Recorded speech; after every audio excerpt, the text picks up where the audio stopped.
This project is really concerned with trying to make a change and trying to find ways of enabling young people to speak out and develop processes that can help youth professionals think critically about how they are listening with young people and seeing if together we can find ways of using performance to reflect on some of those unconscious biases and prejudices and develop critical forms of listening that can change and turn things around. Listen, why won't you listen to me? You see I'm struggling, why can't you treat me reasonably?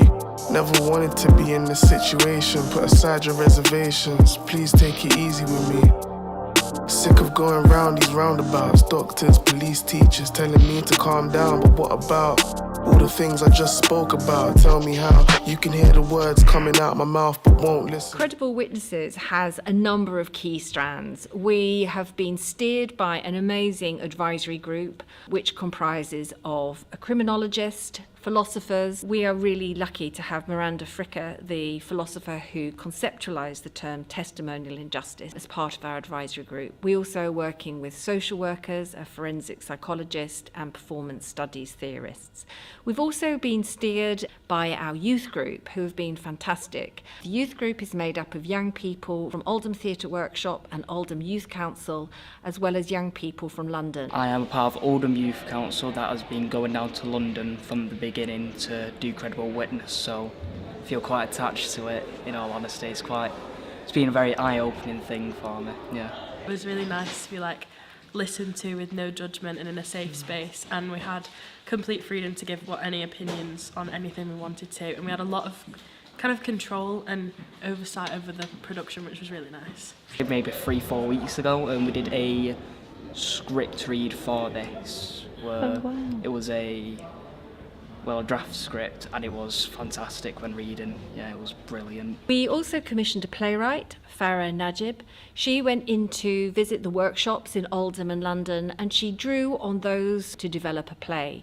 And thought about the stuff that they had talked about and tried to pull things out that I found most interesting or exciting or that felt the most important to me, which was very challenging because there was a lot of different stories and I really wanted to do justice to all of them. Sometimes those stories never get to be told, but through this they have been told. You know, knowing that you've then had an impact, something that's had an impact on you in a negative way, you've twisted it and turned it to something positive.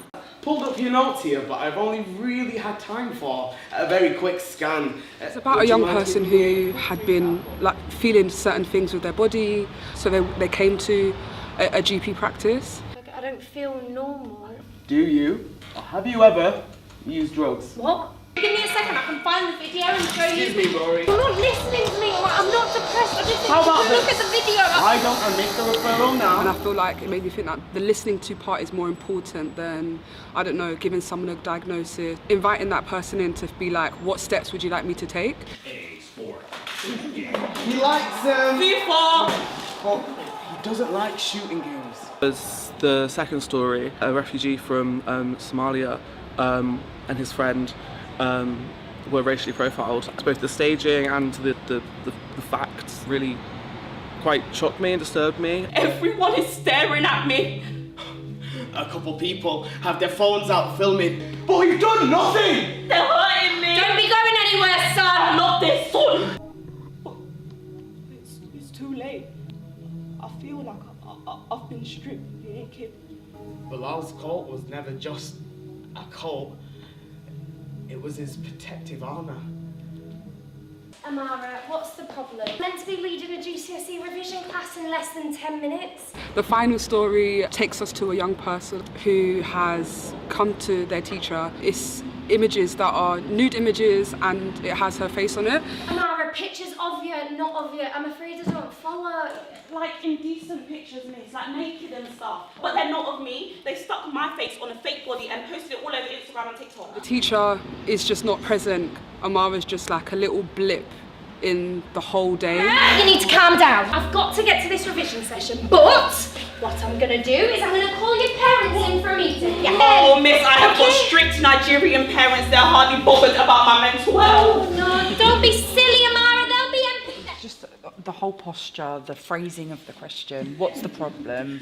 I'd sit down, sit next to her, talk to her. Wow, where do I start?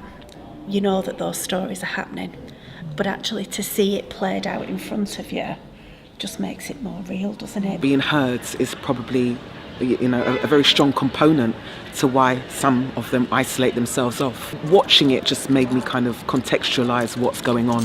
Looking at it as a tool for training across Oldham and London or anywhere else, but you're also going to get those people in the schools listening to what the young people are saying in a safe environment. How powerful it is when young people lead conversations with young people. This play and the whole forum should get out to the widest audience as possible.